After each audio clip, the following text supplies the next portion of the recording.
Okay, so first we need to declare the ID column. So let's add a column element and give it a name.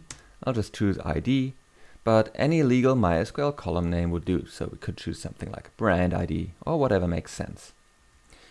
Now, please note that the PHP Storm autocompletion for the DB schema is pretty limited until we specify the XSI type for the column, because most other attributes depend on the column type.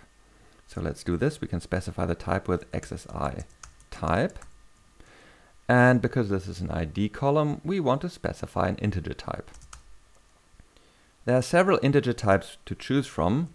We can choose int, teeny int, small int, or big int. The main difference is in the storage requirements and the supported value ranges. So these are just the plain MySQL integer types that we can use here. Let's just use int. And all integer columns can also have an optional padding attribute. It's optional.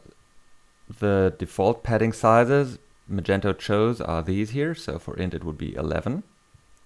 And the padding value defines the display width. So for example, if we say padding 5, that would correspond to the column type declaration in MySQL int 5. The storage size for the column is actually only defined by the type int, so 4 bytes. The display width 5 means that any number with a width smaller than 5 will be left padded with spaces. So the result will be a string with at least 5 characters if we query it in the MySQL terminal application. We can still store and retrieve larger numbers just fine. And in case you were wondering if numbers can also be padded with zeros instead of spaces, the answer is no. MySQL supports that with the zero fill attribute, but the declarative schema doesn't support it. And I guess that's fine.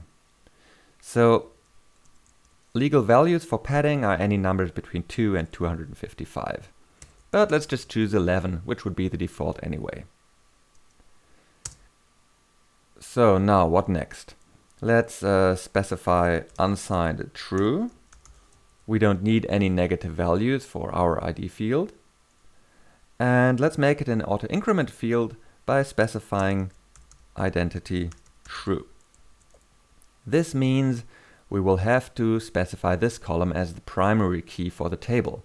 Otherwise, Magento setup upgrade will throw an error. But we'll do that in the next video. So I guess we're almost done. We could specify a default, but this is an auto increment column, so we don't need it. Well, we could specify a comment. Brand ID, let's say nullable false. We don't want to have nulls in an ID column. Okay, so that's our first column. Let's make it a primary key in the next video.